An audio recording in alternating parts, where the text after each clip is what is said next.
Welcome everybody. Thank you so much for joining us today.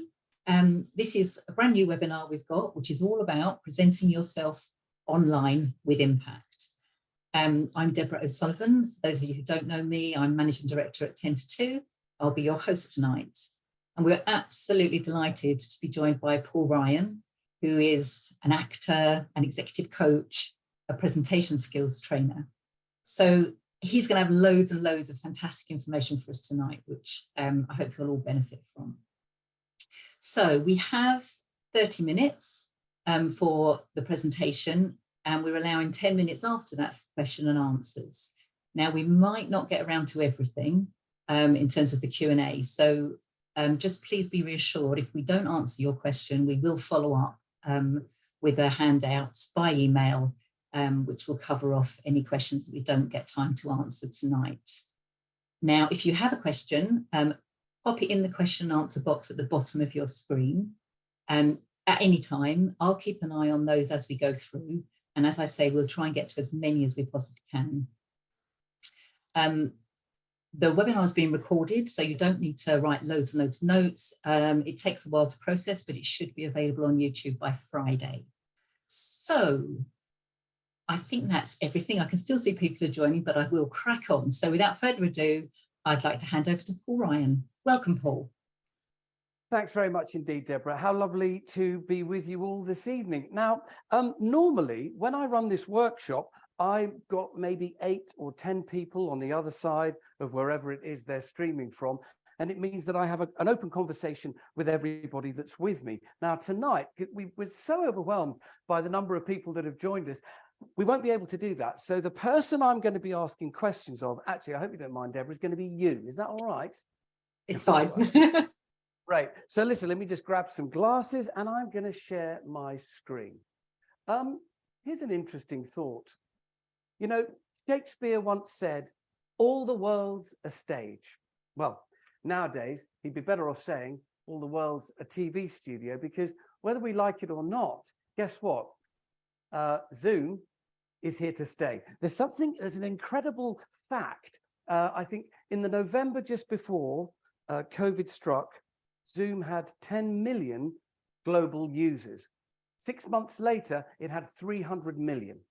I mean, it's utterly extraordinary how the online conversation platform is now such an integral part of our everyday working lives. And of course, it's a really good time to take stock and see how are we doing? Because right back then, you know what, we thought our businesses were going to fall apart. We didn't know what was going to happen from day to day. And in the middle of all that chaos, there was this incredible business. What's the word I'm looking for? It's a bit of kit, really, called the online conversation space, the video platform, and it had been largely ignored up until COVID. And suddenly, basically, it saved everyone's bacon. And at that stage, we were all really using goodwill and guesswork, and everybody was in the same boat. We didn't know how to work it. We didn't know what to do. We were sitting there in our pajamas or with really funny backgrounds and all that sort of stuff. It was really all the fun of the fair, and we're all in it together. Well, here's the thing. 2.5 years later, it's a really good time to take stock of how you can make yourself stand head and shoulders above most of the people who are using Zoom, WebEx, Teams, all those video conferencing platforms, because you know what? It takes 50th of a second to create a first impression. And that's the same online as it is in life. And I know a lot of the people for Ten2Two are going to be doing interviews online. So we really do need to start thinking about how to create a brilliant first impression in the online conversation space. Now, something that I'm going to be doing, which I want you to do for those people who will be giving presentations online, I want you to think about how often I'm coming in and out of my slides. Quite often. I don't like to sit in my slides, but I'm going to tell you now with the 2 points on this slide, what we're going to do tonight is we're going to cover off 2 areas. We're going to talk about setting the scene, that's to say your organized space for when you stream, and then empowering your online presence. Now, the really observant amongst you can see at the bottom of that slide something that says, but do we need to know any of this? Well, my contention is that we really do. Look, you know, we can't just, there's something cheeky in a way about what's happened, in that if we're working from home, suddenly we've got to turn a little part of our house into a TV studio. Well, like it or not, it's not a bad idea to do it. So we're going to look at how to do that. I teach courses, about 2 a week from my studio space here. And out of the 8 people that come on screen, I would say 7 out of 8, mostly 8 out of 8, have no real idea about how they're coming across on camera. So there is a real need to do it. Isn't it? It's just worth saying as well, let's share screen with you one more time, because I want to show you what I ended up doing during lockdown. Was I got the bounce back loan because I was getting so much work in teaching people how to speak well online that I decided to turn my garage, look, into a really posh streaming studio. How marvelous. And that's where I'm working from today. By the way, just quickly going back to that last slide, does anyone want to buy a bike? I'm only, of course, kidding. We'll come back to that slide in just a moment. So here it is. You can see that I've got pretty plain background, right? I've got some lights going on here because it's my job to make sure that I look really empowered on screen. I've got to make myself, it's a funny thought, we've got to turn ourselves into television presenters in a way when we're in the online space. So what I'm going to do now, Deborah, I'm going to ask you to give me your ideas on the slide that I just flashed up there for a moment. What do you think is good and not so good about the people appearing on screen in just a moment? Now, I do want to preface this by saying these photographs were taken perhaps 4 months into the pandemic. I took them on my phone of people who were being interviewed on Newsnight. So these people were broadcasting from their homes to the nation, all right? And this was the online image that was broadcast to the whole country. So let's have a quick look. Let's have a quick consider.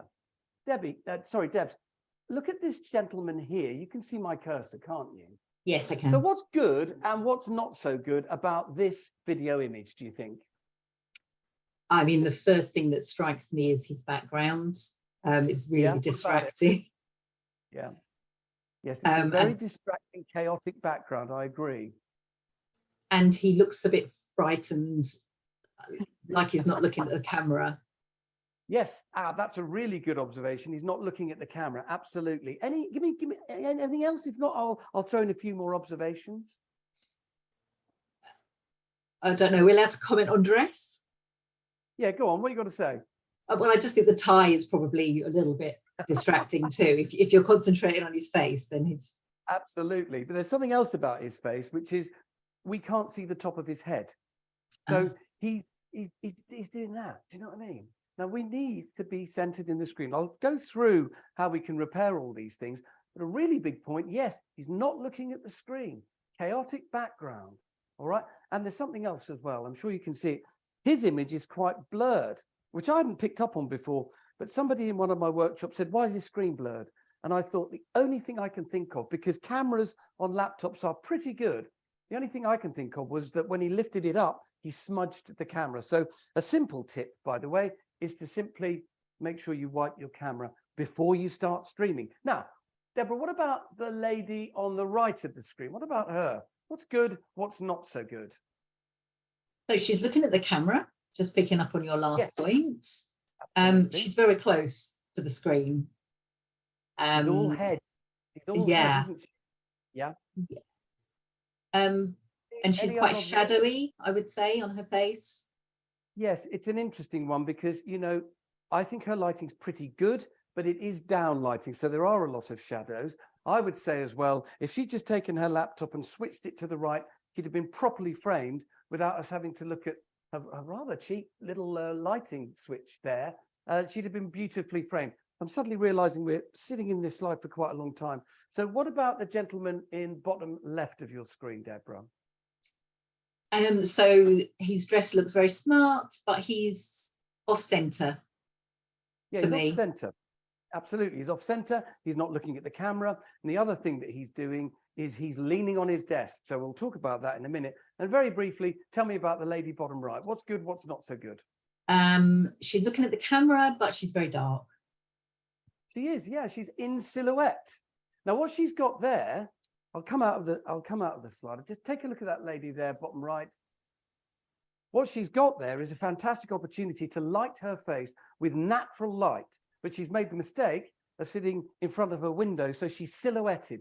She actually was looking at the camera, so that was good. But broadly speaking, you know, she could have helped herself a lot more. Now, one of the things we need to make sure we don't do is lean. How many times do you see people leaning when they're on a Zoom call? Try not to do this. I'll tell you about that later. Oh, and somebody said to me recently, but those photographs are really old. This sort of thing doesn't happen now. People are much more savvy. Well, my answer to that is really, because I took this photograph of somebody on Newsnight only the other week. And I mean, look, let me talk you through what's going on here. Not looking at the camera, hunched over the camera, far too close. He's leaning in. Look at the chaos of his background and look at all that ceiling that we can see. We can see more of his roof than we can of him. So what I'd suggest is that we organize our background, okay? And this is dead simple. There are a number of things that we can do to make sure we're coming across well, okay? Now, the first thing is you might notice that when I speak, you can see my hands, yeah? There's the Moravian rule. Hey, let me do something flash here. Hello, everybody. The Moravian rule says, and you can agree with this or not, it's a more contentious discussion to have on another day, but that this is how we communicate. 55% words, 38% tone of voice. Let me just switch my light around.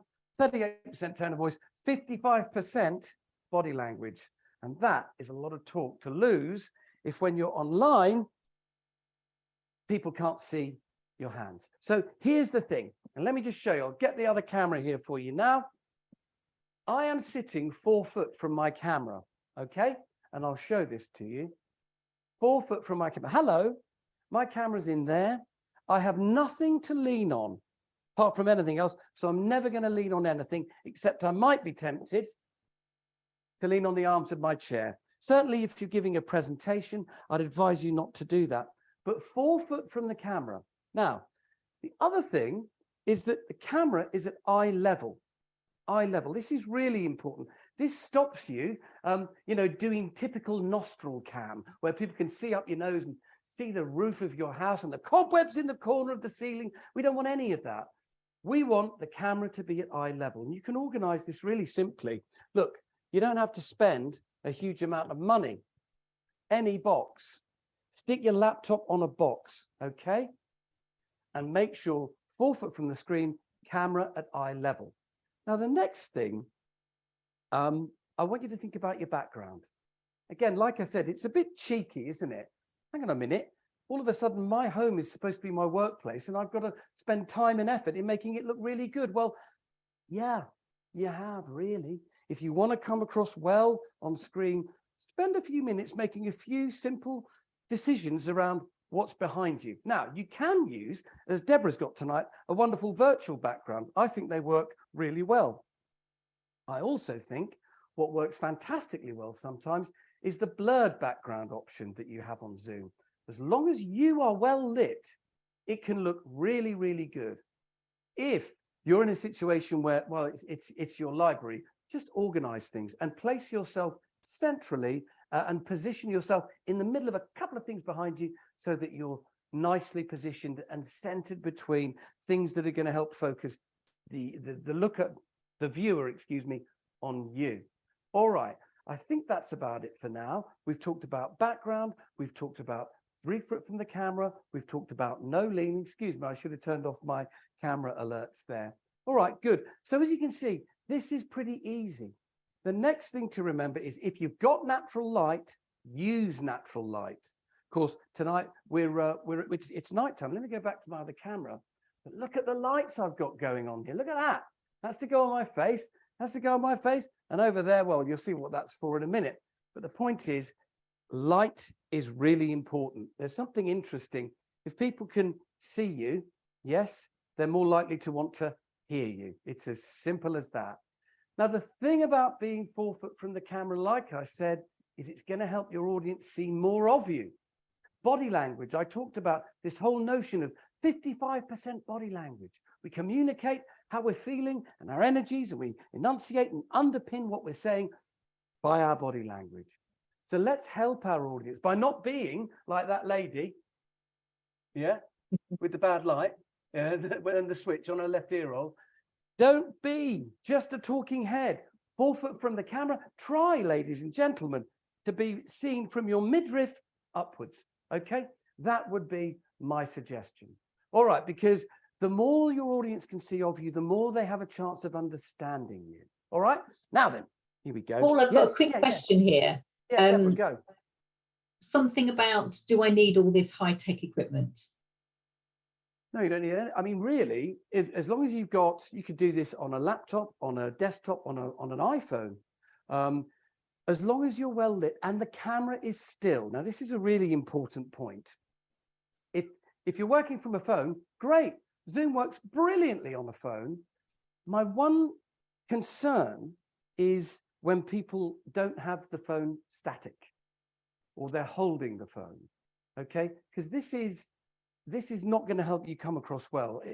I mean, my goodness, if you're giving a presentation, forget it. I mean, it's just not going to work. But if you're having an interview and you're wandering around holding the phone, it's not the best. So you don't need high tech, but you do need to make sensible suggestions. All this stuff I've got here is to support me in my business. Put your laptop on a cheap old box in the kitchen with light on your face, and you're doing everything you can to make yourself look really good. However, there's something else. 55% body language, right? How many times do you see people, we talked about this already, but leaning in like this, or leaning in like this, or looking like this when they're doing the Zoom meeting? All the time. We've got to make decisions so that in that first moment, we look really good. Well, by the way, there's just one more point I want to make about position and cameras. Can you see I don't have a lot of room above my head? Yes. This is to help me take control of the on-screen image that I'm projecting. Look what happens if I just do that. Yes. Can you see how diminished I am? Or that. You see how diminished I am? So we're going to look at our body language because as well, there's a lot of people that get very nervous about speaking online, and I quite understand. It's weird. We're suddenly plunged into this world where, apart from anything, if we're not careful, we have to look at ourselves talking, which is very, very uncomfortable for most people. I'm an actor. I can't stop looking at myself. But let's talk about, let me just flash up a little slide for you, ladies and gentlemen, as I prepared it for you. What we're going to do is we're going to rewrite our body language, okay? I'm going to look at that chat. Can any of you actually sit with your legs perched behind you underneath the back of the chair like that? Amazing. All right, folks, so posture really matters. There's a relatively new science called embodied cognition. And what it basically states is the state of the human body determines the state of the human mind. So what you do, you will feel. Now, I'd love it if you would, at home, if you can, join in with this, all right? I'd love you to join in. We're going to do a little experiment. Hello, I'm over here now. We're going to do a little experiment, okay? Now, I'm guessing that we're all having a really nice time, right? We're having a nice old laugh. Deborah's lovely. I'm amazing. We're all smiling. What I want you to do, if you're sitting on a chair, is I want you to put your bottom in the back of the chair. And when I clap my hands, don't overdo it. Just slouch for me. And slouch. I mean, look at Deborah. See what happens to her energy as she slouches. Look at my energy. What happened to your energy when you slouched? I guarantee it went down. Energy's going down. Focus going down. Okay? We're not energized. We're not up. Also in that position, and loads of people Zoom like this, don't they? Loads of people be at their computer zooming like this. Loads of people. In an interview, if it's a normal conversation, it doesn't matter so much. But if it's an interview, it's really important that you're energized. So how do we do that? Okay, quickly, I'm just going to share this slide with you because listen, the thing is, Deborah, I spent a lot of time on these slides and I want people to see them because otherwise, what's the point? Do you know what I mean? Here we go. This is something called Ready, Steady, Go.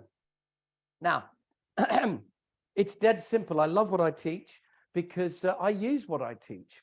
What I'd like you to do this time is I'd like you to perch on the front of your chair, like really perch. I don't mean halfway through, I mean perch on it like you're afraid you're going to fall off. Okay.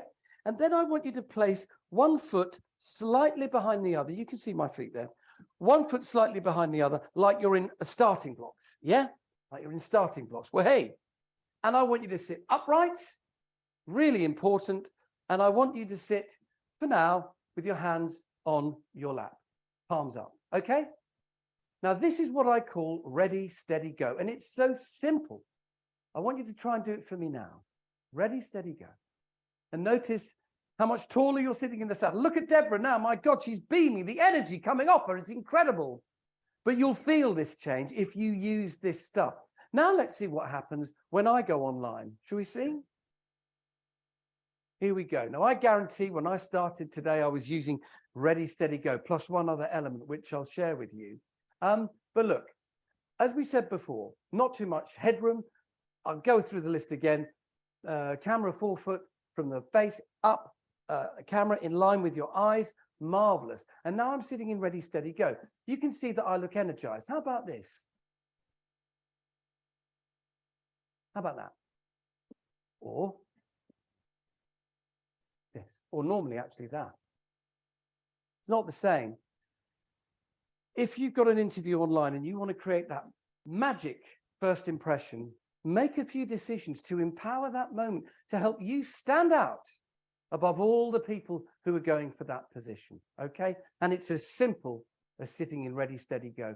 And if you're doing, by the way, it's worth saying, I use ready, steady, go before every audition I ever go for and every interview I ever have with whoever it might be.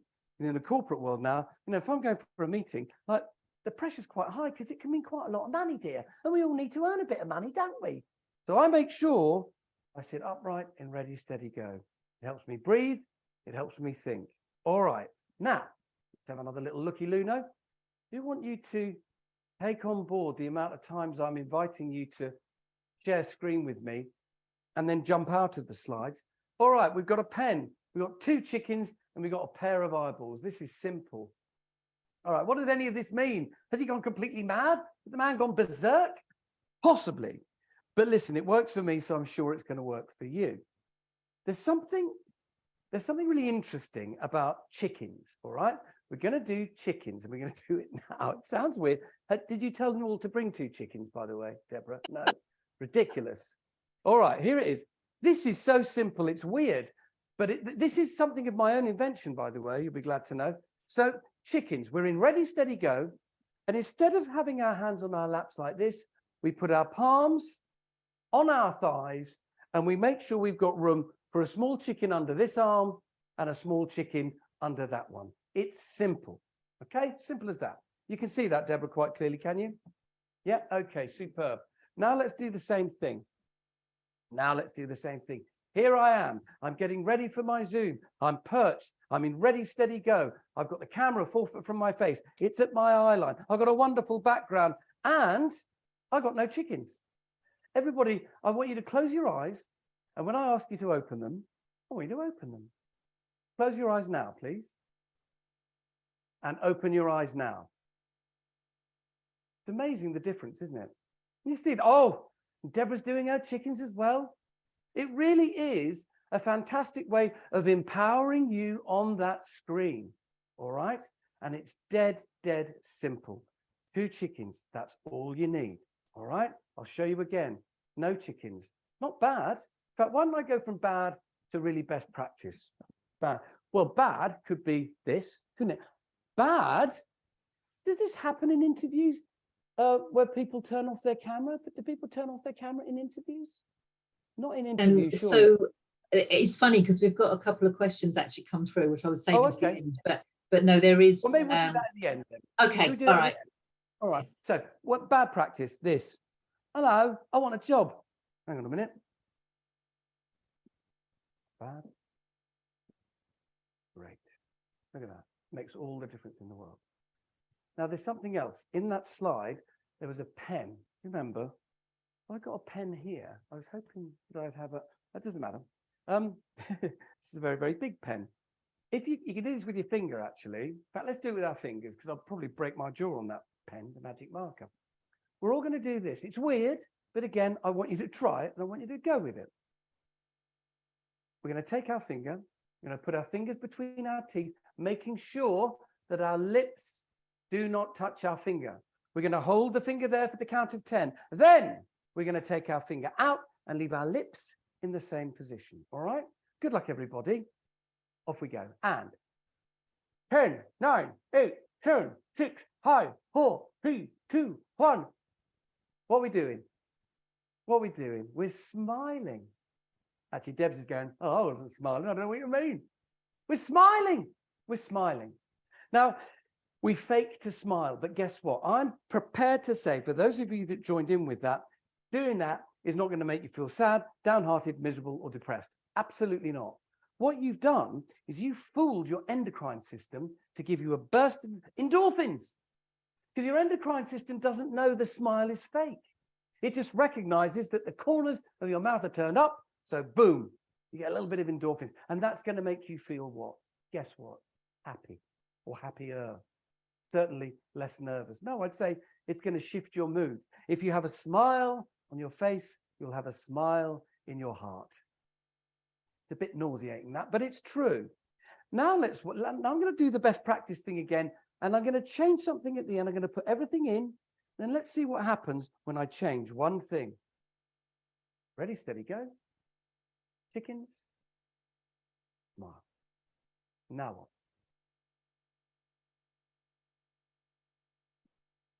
Not quite the same, is it? Eh? Business is serious. Going up for a job is really serious, absolutely. But while business is serious, it very rarely has to be po-faced. And when we're online in an interview or in real life, it's worth remembering what people really want to do is like you. They're on your side. They want, you know, you got to want to help them feel comfortable in your company, be okay with you. Yeah, like you. Why not? And, you know, the smile is a wonderful thing, because if you do it to somebody, they will do it back to you. And on screen, I cannot tell you the number of times I've had people going, hello, my name's Michelle, and I'm going to be giving a talk today about how wonderful it is. Oh, my God. Put a smile on the front of it. You know, why not? It's going to make you feel better. It's going to make your interviewer feel like you're relaxed. You know, one of my directors who I worked with, brilliant bloke called Paul Clayton, he said, I've done many, many auditions in my life, Mr. Ryan. And, you know, the ones I hate, the ones I dislike the most are the people that come in and you feel sorry for them, Mr. Ryan, but they're nervous and you've got to look after them. So all of a sudden, you're not holding an audition, you're babysitting. It was a bit of a big impression there. Sorry about that. But he's got a point, hasn't he? You know, when you come in online, sitting in this position is going to make you feel and look confident. Yes. So that before you said a word, in fact, your audience is going to feel on side. They're going to pick up on all that positive body language signals that you're sending out. And before you've said a word, come on side. All right. So there's lots of things there online that are going to really empower you.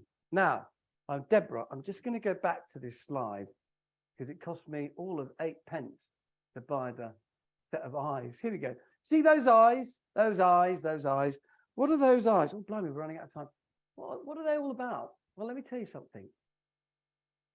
Eyes are vitally important. The windows of the soul, of course. But online, it's utterly crucial that you make sure you do what I've been doing throughout the whole time I've been speaking to you and talking with you in this webinar. What have I been doing? I've been looking right at you.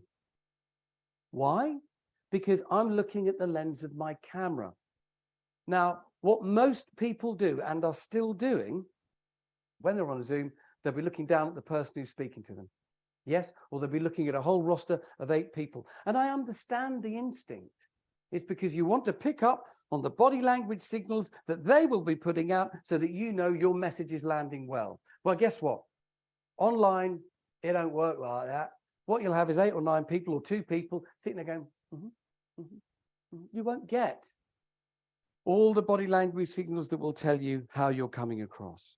The best thing you can do, whether you're in an interview, whether you're giving a presentation, here's the rule. When you're talking out loud, look at the camera. When you're listening, look at the talker. As simple as that. Now, that's broad, it's a broad rule. You don't have to stare when you're speaking and look at, it's not absolutely locked down, but it's something to give you the freedom to know that when you're looking at the camera, you are connecting directly with the person you're talking to. For example, it's not the same now, is it? I don't have that same connection with you because I'm looking at my audience, but I'm not looking at my audience. Okay, so listen, that is a really, really big one. Did you forgive me? Just get my glasses.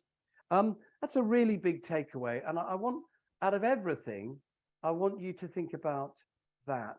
I'm going to share this screen with you. Now, I know, Deborah, you've sent this out, or you will send this out. Yes, I'll so just we'll talk send you it out. through it, everybody. You sent it out, okay. No, So we look, will. Here they are. Oh, you will. Okay, fantastic. Camera at eye level. Stop people looking up your nose and at your ceiling. Sit a meter from the camera. Allow yourself to be seen from the mid-torso upwards, because as well, when you gesticulate, all that wonderful body language messaging is going to be read and understood by your viewer. Put yourself in the center of the frame with not too much space above your head. Look at people on the news tonight. See how much headroom they've got. It's not that much. Use natural light if possible. Don't sit with your back to a window. And look, like Deborah said, you don't need to spend any money. As long as you've got a decent laptop, don't spend anything. And if you need a bit of light on your face, grab a light from somewhere in the house and just put it near you so you can be seen. Organize your background, declutter the plainer the background. In my view, the better. And the big one is, please look at the camera to create eye contact. That really is, for me, perhaps out of everything, but that and the chickens, the most important way of connecting with your audience. So listen, unbelievably, that is half an hour. So I believe there are some questions, Deborah, is that right? Yeah, there's actually quite a lot. So let's see how many we can get through, shall we? As I said at the beginning, we'll follow up with any ones that we don't answer by email. So sure.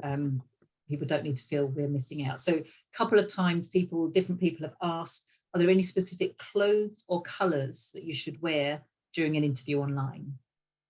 Okay, really, really good question. I did a one-to-one with a woman who I've been working with. She's out in Switzerland, and we did a live workshop over in Switzerland, and then I've been doing one-to-ones with them individually. And brilliant public speaker, black hair. She wore a black roll neck, but she was in a black room, and all I could see was her head, and it looked like she was floating. It was very odd. Try and have something that's contrasting, a bit like what I'm doing now. Yes, contrasting. Remember, if it's an interview, dress like you're going to work. That's really important. How do you want people to perceive you? Well, a part of the signaling that we're putting out is the feathers, if you like, that we're wearing, our adornment. So dress appropriately, dress well, and dress professionally. Next question. What about the use of headsets with mic? This person says, I use mine all the time as I feel it helps with the sound, but I've noticed not so many people do this anymore. Is this okay? Well, I suppose a good question to ask is of some of the people that are listening to you, how is your sound? Some of these things work brilliantly. I've got a friend, it sounds like he's broadcasting from Radio 4. I mean, it's absolutely brilliant. Other people, they're not so good. And actually, because the microphone's too close, they're clipping the microphone, they're making it buzz the whole time. Ask your friends how it's coming across. Set up a Zoom with a pal and ask them. If it's a fashion thing you're worried about, I wouldn't worry about it. If it helps you to be heard, use it. Just a little tip there I would add is if you wear earrings and AirPods, that can do a really annoying clicking for the listener. So okay, so to watch out for that. Yeah, you wouldn't have experienced that, Paul. Well, you'd be surprised, but no, you're right. I haven't actually. There's a couple of questions about the distance from the camera. So somebody saying what about writing their notes or writing at all or having to type on their laptop? How does that work if you're this far away? I suppose the point is that if you're in an interview, you won't be taking notes really, or you might want to. I'll tell you what, if I were taking notes now, look, this opening sort of situation is your opening, it's your default starting position. Once you've struck rapport with your interviewer or your interlocutor, then you can make yourself more comfy. You know, is it all right if I take some notes? Great, okay. And I'll tell you this much, don't forget, during my presentation to you, everybody, I've been 4 foot from my camera and I've clicked and I've done it and I've come back. Yes, so it's eminently possible. If you're doing a meeting where you do have to type, well, that's it. You just have to cope with that, don't you, and do your best. Yes, cool. Someone said, I'm sometimes in meetings where it's optional to have the camera on or off. Do you have any advice? Well, you know, this is a very common kind of mistake I think people make, in that they do turn off their cameras if they're in a big meeting. I don't know about that as a good idea, because it's going to stop you engaging, because you're not going to be, you're not going to feel like you're on show. You're almost making yourself an absent guest. And also, if you're in a meeting and there's, like I've run webinars, and I insist that people turn on their cameras, partly because I need to see their body language, but also because I say, listen, I want to engage with you and I want you to engage with me. So I would advise against it. If it's optional, great. Choose the option to stay in the meeting. Be seen, always be seen. My advice. Okay, cool. Another one that's quite a popular question. I can't see without my glasses on, but always get a reflection from any lights. Any suggestions? Oh, yeah. Yes, I have, because I do believe we had this issue the other day, didn't we? So look, here we go. You can see that I've got a little bit of reflection on my lenses there. Actually, not as much as I'd like for the purposes of this. How annoying. But here's a trick. If you take your glasses and just tip them up, can you see that? Can you see what I've done? So that's in normal position, and I'm just rocking them forward. And actually what that does, it prevents the reflection from appearing at all. Sometimes you can look a bit of a twit because you haven't quite done it right.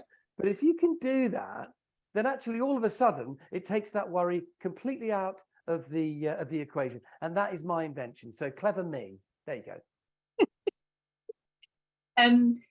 Just finally, because I think a couple of people might have missed the earlier conversation, there's a few people asking about your thoughts on backgrounds, i.e. the Zoom backgrounds, the virtual backgrounds. Yeah, what I'd say is the time is now over for wonderfully animated backgrounds of an Hawaiian beach, you know, all of that. If it's a work call, a work Zoom, avoid that.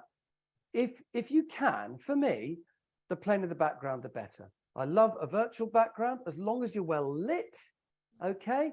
And I like as well the blurred background. Here's a quick tip for you though. Actually, stay there, everybody. If you want a heavenly glow behind you that makes you look even more like you're in a TV studio. Let's see if I can do this here. There you go, folks. There's a light behind me. I wonder if you can see. Hang on a minute. Let's make that really gorgeous. Hang on a minute, folks. Sorry. So I showed this to Deborah the other day, and I nearly landed on the floor. But look, can you see how suddenly I've got this wonderful glow behind me? It lends an even greater professional image and look to my image online. So that's another little trick for you. Again, you don't have to spend a lot of money on a studio light. Any light against that back wall will light it and enhance your image. Brilliant. Thank you, Paul. We're out of time. There's a few questions we haven't answered, but as I said, we'll follow up with those by email. Thank you for your time. That's been brilliant. I've actually got I've got a comment here saying you're really funny, but in a good way. Oh, that's well, I take that as a huge compliment. Thank you. So thank you everybody for joining us today. I hope you've got some benefit from all of that wonderful advice that Paul's given us. And we will follow up with Q&As, a little short questionnaire for your feedback, and we'll let you know when the recording is live. So if you want to rewatch this, then you can. So thanks very much for joining us and have a lovely rest of your evenings. Bye. Good night.